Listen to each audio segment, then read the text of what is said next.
Get to walking, so I can tell you guys the gospel and the things I learned. Because then I be experiencing life, experience life. What?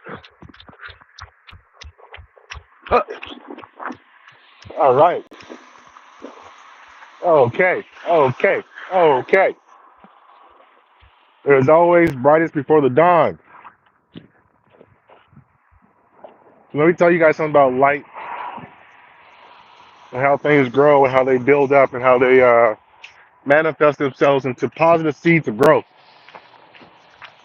So this past summer, I had a nice little summer time fun fling.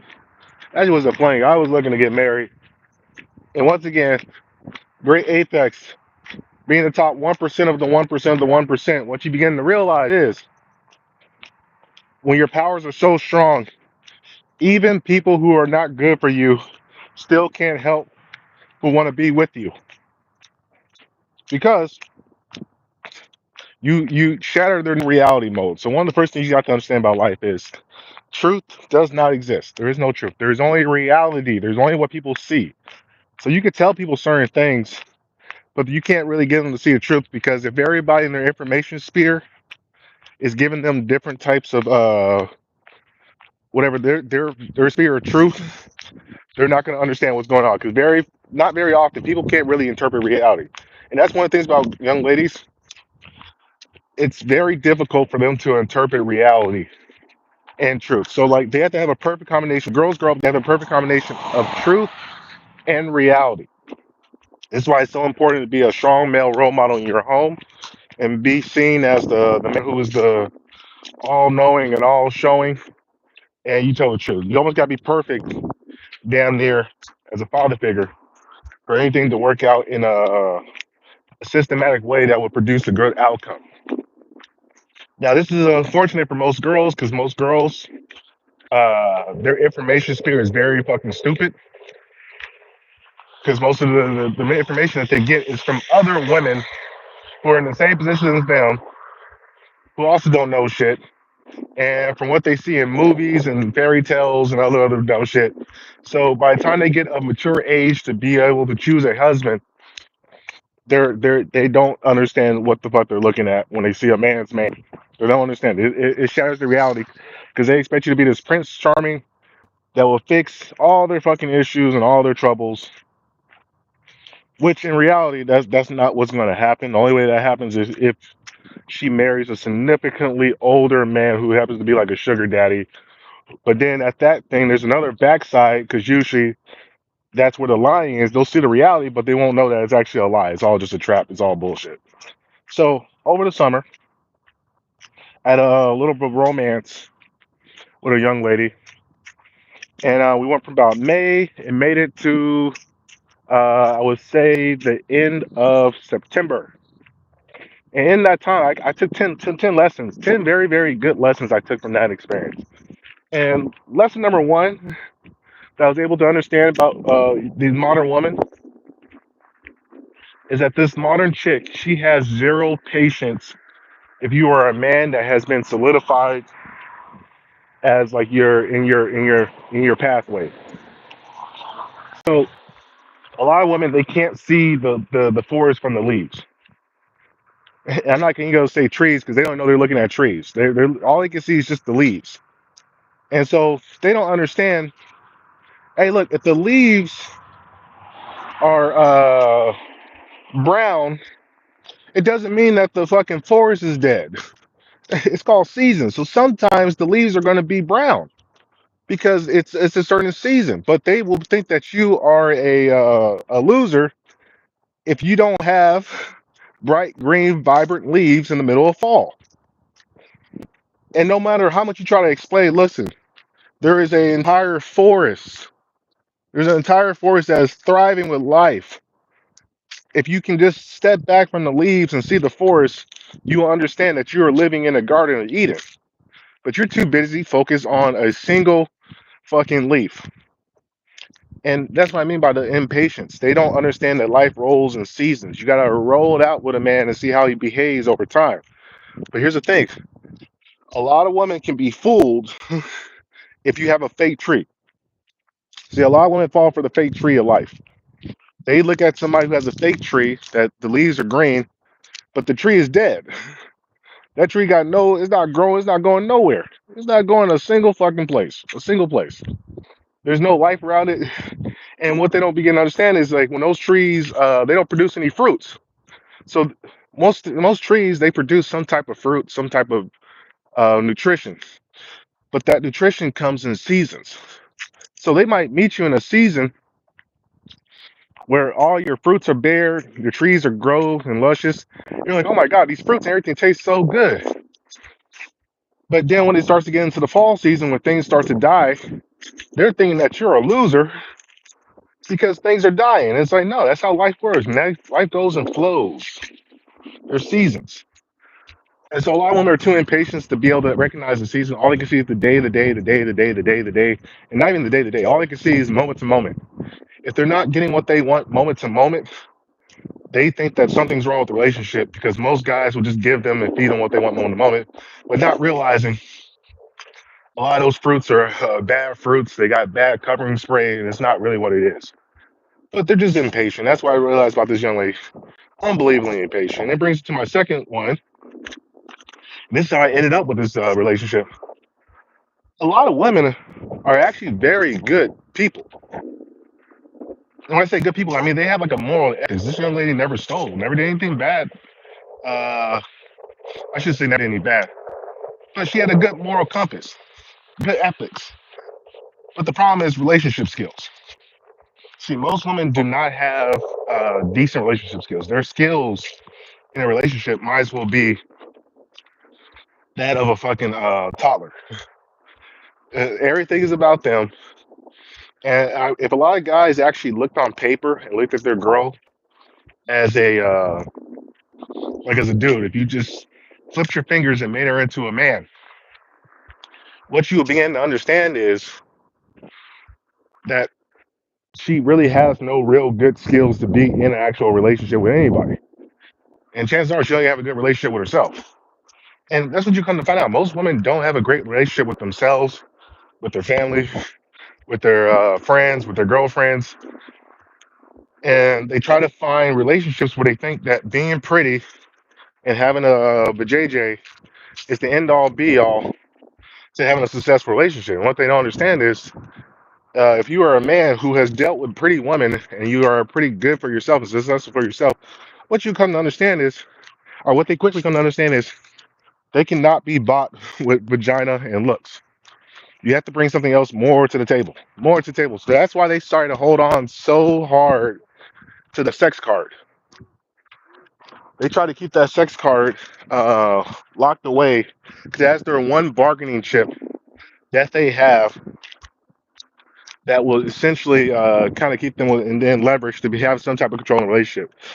And that's why as soon as you have sex, a lot of times the woman's power immediately, especially if you're not like somebody who really needs sex or doesn't really care about it, once they find that out, they're like, oh my God, I'm in a bad jam because I got no leverage in the situation. I can't do anything. He makes all the money. He has all the power. He has all the connection. He has all the people. He has all the knowledge, all the wisdom. And the one card that I have, I already used it, and now I can't remove anymore with it. And so now they have to do. They have to stand to the next game or the next play, which is be reciprocal, be proactive, and be helpful in the situation. So with this young lady, all she really had in her toolbox in relationship was cooking and cleaning. That's all she had, cooking and cleaning. Now I thought it was great because shit, I don't want to have to cook and I don't want to have to clean. But this is where a lot of women talk about marriage. They look at marriage as almost being a slave because they don't have any tools beyond cooking and cleaning. And they know that most men know that if you got some wealth, you got some money behind you, you can always hire a maid to cook and clean. And so that puts them on edge because they don't know what else to do, especially if they can't use sex. Because most women, the only tools they have in a relationship is sex and cooking and cleaning. That's it. That's all they got. That's all they got. And God bless their souls, they're trying the best they can, but they weren't equipped and they'd never been taught how to do a relationship. And by relationship, all I mean is being cooperative with another human being to have productive outcomes. That's why toxicity in most relationships is the default, because most men don't have a plan for their life and objective outcomes and goals. They're living minute by minute. And women by default are living that way unless they've been trained otherwise. So essentially, all you get is a recipe for toxicity. Third, and also here's the other thing I realized too about the young lady. She was innocently volatile, which means a lot of the behaviors that she did was toxic. She didn't even know it was toxic. She thought it made sense. It's like dealing with a child. A child doesn't know that's behaving poorly. It's just doing what a child does to get attention, to get people to recognize it, and to give it what it wants for its needs. So it's never been taught how to behave or ask politely or show humbleness and humility to get what it needs out of life. Because once again, most people aren't coached and they don't have a model for how that works. Number three, this was the funny one to me. A woman is absolutely not going to break up with you if you are stronger than her. Like, and not stronger than her. She's not going to break up with you if you don't need her to be successful in life. See, this goes down to the Dr. Hyde, Mr. Jekyll, Mr. Hyde situation, where most girls,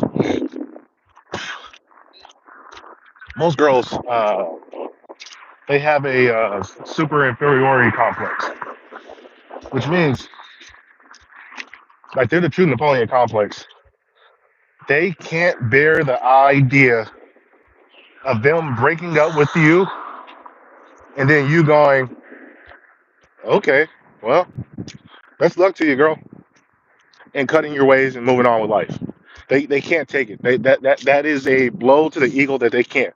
They would rather get themselves in a situation where where you almost have to break up with them because they'll try to make it so toxic. And this is what I found in most of my relationships is that the girls are pretty much practically begging me to break up with them. They're begging. They're doing everything but saying, "I want to break up with you." And then as soon as you break up with them, now they want to be your friend. They want advice. They want help. They want to see how to get ahead in life. They're looking for and all this trying to get in the relationship. They want all that after you out the relationship. And you be looking like, what the fuck? Like, where was this type of cooperation and goodness when we were dating? Why did you have to wait until? Why you have to do all this crazy shit? We could we could just did this as friends from the beginning. I don't even understand this. But once again, this is woman's need for control and power because it's just many reasons. But it all kind of comes down to because essentially what you are basically doing is you are dating. Most women, you're dating a teenager essentially, or a toddler, better to say. They retain most of the same skills in the ways of a toddler because society has coddled women in such a way that they do not have the ability to elevate themselves to adulthood. So, like most women think they're doing something special. Ah, my apologies, my apologies. Most women believe they're doing something special by just going to work, having a job, and taking care of themselves. They think that is something that makes them special, not realizing no, all that does is make you an adult. That's all it does. It makes you an adult. And so what I realized with the young girl was that she's essentially a grown-up teenager. Dresses like a teenager, talks like a teenager, and kicks with teenagers. Never elevated to the point of being responsible for herself. And see, that's a recipe because if you make a decision to be with this human being for in a way that permanently ties you guys together, what you'll come to find out is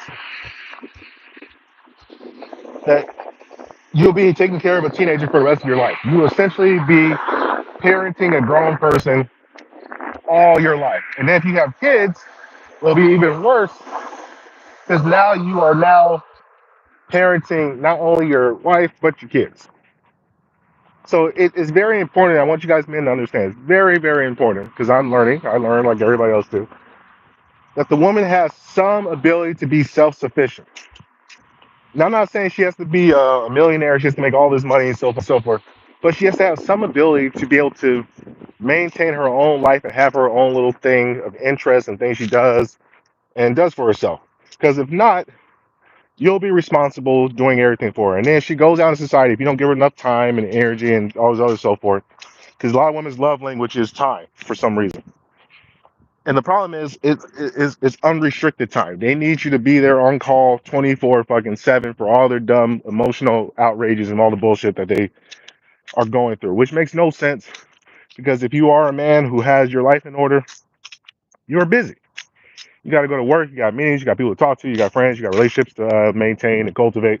You don't have all day to sit there and make sure that her little outrage about her period is you're coaching her through a period. You don't got time for that. So you got to realize a lot of times you are dating a teenager, and if you can see that she has no ability to be able to self-sustain herself, which basically just means can she work a job? Does she have some education? Can she live on her own? You might have to get out of there because the goal is for you guys to work together as a unit. You're the leader, she's the follower. But one of the things you learn about leadership is you need your followers to also be able to follow orders and think for themselves. If they can't think for themselves, they're essentially a robot. If they're a robot, you're responsible for all the programming all the time. So she has to have a little bit of basic skills that she can maintain herself with. Number five. Number five. Understand that a lot of times she's gonna say some out of pocket shit to you that's kind of disrespectful and it's outrageous, and you're just like, what the fuck? Like, why are you saying this about me? But what you're gonna come to find out a lot is a lot of times as a man, you are like, especially if you're a righteous man, a good man, just, and you do what you're supposed to do in life. What you're gonna find out is you are basically a mirror to your woman, especially if you show her the reality and you speak truth. So what she says about you is essentially her speaking to herself. This is why a father figure is so important in a woman's life because when she has these things about herself, she needs to know that you are you talking to yourself. Like how can I put it? Like my girl several times, our ex girl, she called me several times. She would say, "You're so immature and like you're greedy and you're so money hungry, and that's because you have a poor relationship and so forth, so forth." I'm like, huh? What are you talking about? I'm not poor, I'm not greedy. I was taking care of your ass. But what I really realized is no, she's actually talking about herself. It's reflective, it's projection. And what you find out is a lot of women project their reality onto you because they're information spheres. So in order to avoid accountability and to avoid the harsh talk that they have with themselves, they try to impart it upon you like it's your fault that they are the way they are. And it's like, no, I didn't cause any of these things. You're the way you are because the choices that you make. I'm not. I don't have nothing to do with why you are the way you are. Especially if we only been dating for such a little bit of time. So what you begin to understand from these conversations and these talks is that a lot of times it's just them. It's like therapy for themselves. They're talking to you because women don't have a very good job of doing self reflection. Self reflection is it. They can only think of themselves. Vanity is the base nature, so they can only think of themselves. So they cannot look in the mirror and realize that it's their fault for everything that occurs in their life. Everything. And when I say their fault, I mean like in their adult life. Like a lot of things that happen to them as kids, they can't stop that. They don't know. But when they get to the point where they're making their own choices, it's your fault that you decided to date guys who weren't good long-term projections. Your fault that you started to stay in relationships longer than you need to be in. It's your fault that you decided to do Blake Ford from day forth that set you back in life because nobody told you to do that and you decided to do that. So they don't want to make choices on their own because they're scared of making choices. And usually when they do make choices, they're bad. They don't want to take listens. They don't want to take responsibility for the bad thing or for the problems that they create in their own lives. And it's kind of like what you see with a lot of males. A lot of males, and I remind you, I say males, not men. A lot of males like to try to blame people. They try to blame their childhood, their rearing, their girlfriends. They try to blame everybody under the sun for the shit that they fucking up on their own. But don't go for it, guys. Listen, it's a reflection on them. So don't take it personally. It's them talking to themselves. Because at the end of the day, they only think about themselves. Uh, 6, you got to expect a dramatic ending. Uh, Women don't know how to end things amicably. See, men, we understand that there's only so many people you can meet in life, and you can't burn everybody you meet in life because at the end of life, you'll have nobody to help you out when you get older. So we understand relationships are very key to success. If you do not cooperate and have good relationships with other people, then you're never going to go anywhere in life because you'll never have anybody to call upon in your time of need, especially when it comes to money, because money is a social making. Money is a social activity. You know, there is no such thing as this lone guy who makes money by himself. If you want to be a lone wolf making money by yourself, I can guarantee you, you're probably going to be broke.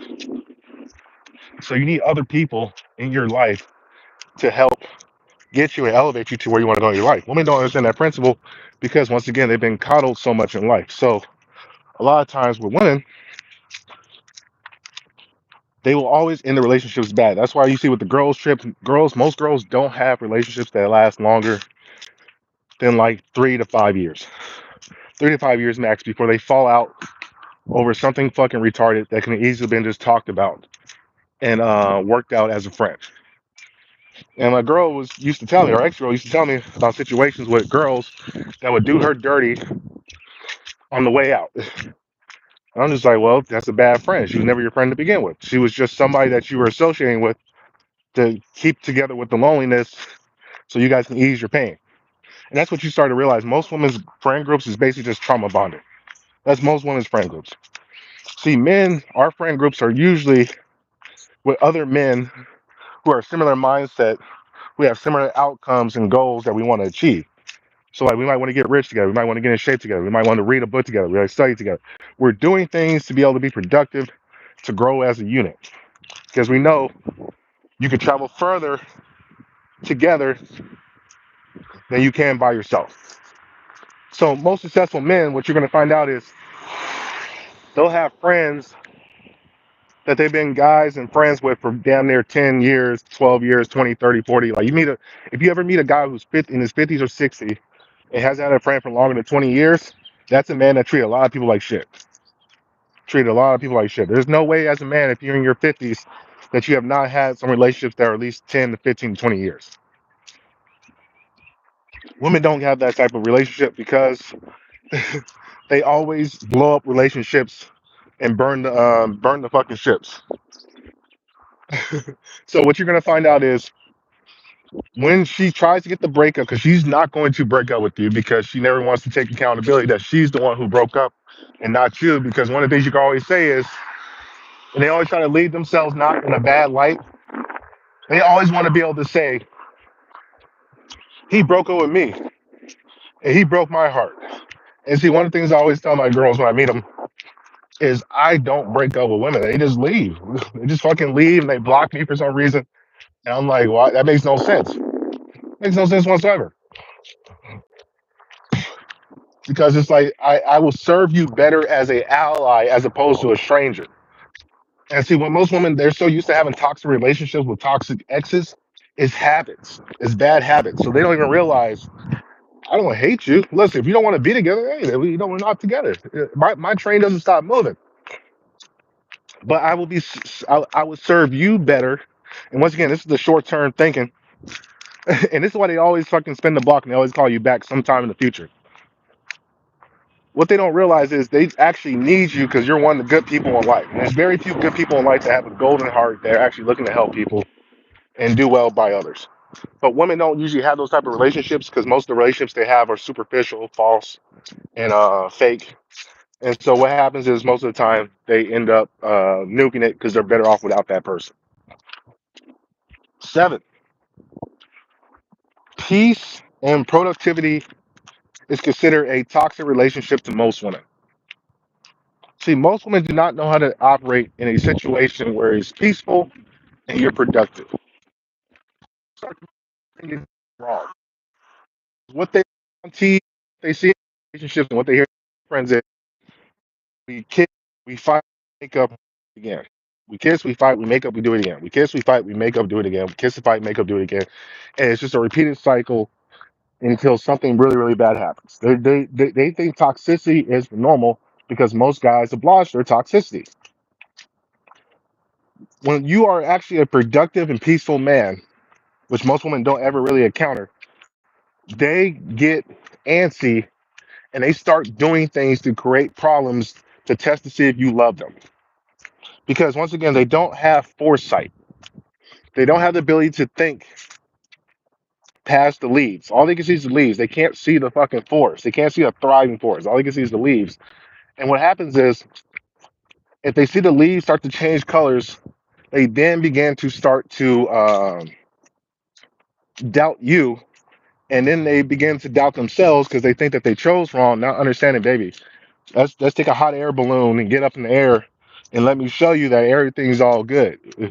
Listen, the forest is still there. You see those deers, you see that everything's plentiful. Stop looking at the goddamn leaves and look at the forest. Because once again, vanity and short-term thinking, recipe for disaster. And if you guys go back to one of my old cases, I was talking about how most people, the default of humanity is arrogant and foolish. So most people are fools, which means you're just a short-term thinker. You can't think past today. And they're arrogant, which means they believe they're bigger than now. That's a recipe for low self-esteem and a huge ego. And if you are successful in life, you understand you have a certain level of ignorance, and you also understand that you have humility because you know that I'm not that great. Man. Anything can happen to me that will put me in a circumstance where I can no longer be the same person I once was. And football kind of taught me that with just mortality. I learned about mortality because when I got injured and I my team still go on without me, oh shit, the train doesn't stop. Life doesn't stop just because I'm not around. Life keeps on going. Games still be Ken and Blade. People still be doing what they need to do to survive. There, there we go. So back then, most women believe they are special, and because they think they are special, they don't understand that peace and productivity is the default because they think something magical should always happen, something cool will come out of the chaos. And number 8, this one I had to really work with on myself. People, give yourself more credit. Give yourself way more credit in relationship than you do. See, women will try to discredit everything that you do. Everything. See, this lady used to tell me, the ex-girl used to tell me, well, you should be able to live on your own, have a car, pay your car insurance, run a business, mount televisions, be able to go to the military. Yeah, you should be able to do all this by 33. And I'm like, yo, like I've been doing this longer than before I was 33. I've been taking care of myself and living life, shit, on my own since I was about fucking 18 down there, 18, 19. I'm almost 2 decades into this thing now. Yeah, I had some setbacks along the way, but it took me about a couple years to get to this point where I know how to be self-sufficient by myself. Most women will try to discredit that because most of them are being taken care of by other people. So they think because they're being taken care of by other people that they have some type of insight because they get to live in la la land. And that's what I'm talking about with the whole thing with the teenagers. How teenagers will try to talk down to you as a parent when you're taking care of all the bills. Like that's what you should be doing because you're an adult. And you look at these motherfuckers, oh, I can't wait till you become an adult and see what it's really like. And it's only when they get off on their own and they have to live on their own that they truly recognize how difficult it is to maintain yourself for not just a couple weeks. I'm talking about years, 2 years, decades. Build a house, get home loans, get auto loans. This stuff is not easy. The average man in today's age has not moved out of the house. He's still living at home. Most people are living at home. Most people have to have roommates. Very few men out here in life at my age actually have a place where they can call their own place, their own home, their own car, with no co-sign, did it themselves. Very few people. Very, very few. Especially in today's time with inflation, all the other things. And not to maintain that, but also be able to maintain another person and potentially grow a family, you are the top percent of the top percent. You gotta give yourself credit. And see, most men, we don't give ourselves credit because we let women try to discredit us. Don't let them discredit you guys. Just don't let them discredit you because they don't know what they're talking about. And then when they get into reality, in the sad case is most women don't learn. Wow, that guy who had his life together had a vision for himself and a plan. They don't learn until after they have a baby with somebody who they shouldn't have had a baby with, or once they're kind of out on their own, they get out the house and they realize they're head over the hills. They're having mental breakdowns because they can't take care of themselves. They don't know what to do with their lives. They don't know what's the next move for their career advancements. They have to be stuck at this dead end job they don't want to be at. That's most women's brutal reality, but they don't figure out till it's too late. How much did Kevin Sales? Because he kind of told us this. And then another thing you need to understand is I have this problem. It's the savior complex. See, I'm always looking to try to help people. I see the best in people. I'm optimistic about people. And what I begin to notice is you blame yourself for not being able to help this a girl you were dating, thinking that you did something wrong. And to be honest with you, like I said before, you gotta give yourself more credit. A lot of the blame falls on the ex-boyfriends, their spirit friends, on the woman themselves, and the parents. You have to be taught everything. Everything in life requires you to be taught and requires you to learn from your things. So they're not taught properly how to date, how to be in a relationship. And the first people they learn how to date from is a fucking teenage boyfriend or some fuckboy, then that's what they're going to think makes sense. Because usually women don't have like the ability to reflect on behaviors usually until they have kids, and then they're like, oh my god. But they usually can't reflect before the moment. They're usually reactive instead of proactive. So what happens is they're gonna make bad choices no matter what until actually they get saddled with a responsibility that forces them to really sit down and reflect when they realize what reality truly is. And then once they realize what reality truly is, then and only then will they finally be able to say, "Oh my God, I made a horrible choice." And last but not least, you have to understand at the end of the day, if you're a man who can sustain himself, you're high achieving, you listen to my channel, you have to understand she left because she realized she wasn't built for your reality. She wasn't built for your life. And she realized that the longer she stayed with you, the more you're going to find out about her and find out that she's not really relationship material yet. And when she finds that out, she has to get out. It's too much for her to bear. It's too much for her to go through. She needs a reprieve, and she needs to go and get her life back in order. And to be honest with you, it's actually a very good thing because she's going to take everything that you taught her and apply it to her life and make herself a better person. And although she's too much of an ass to actually tell you in person how much you taught her, how much she means to you, I mean, how much you mean to her, and all the great things. Like she'll leave a little token gesture to show that her appreciation. But for the most part, she needs to get away, and she's gonna follow your example because you were a beacon of light in her life, and you probably saved her life. You probably gave her a pathway to success and getting into a situation that's gonna be better for her in the future. So the next guy that she meets, hopefully she does meet a guy, she'll be better off in the future. She'll be better off, make better choices, and won't be so stupid. Because once again, you gotta give grace. A lot of times they don't know what they don't know, and they don't know how to know what they don't know, and they're not open to listening to truth because once again, their information sphere is fucking stupid, and all they have is that to rely on, and all they have really in their life is just a little bit of self-esteem that they get from thinking they're great. So it's too much to crush their one little hope, because then that will mean that they have to come to you and be in a position of, please help me with everything, tell me everything what to do. I don't know anything. I don't know what to do in my life. And usually you get that when they're drunk. When they're drunk, they usually spell out all the real. But it's all good. It's all gravy. I learned a lot. I know she learned even way more from me than I learned from her. But use it as a learning experience. Use it as a lesson. Understand you dodged the bullet and grow and prosper and be a better person. Thank you.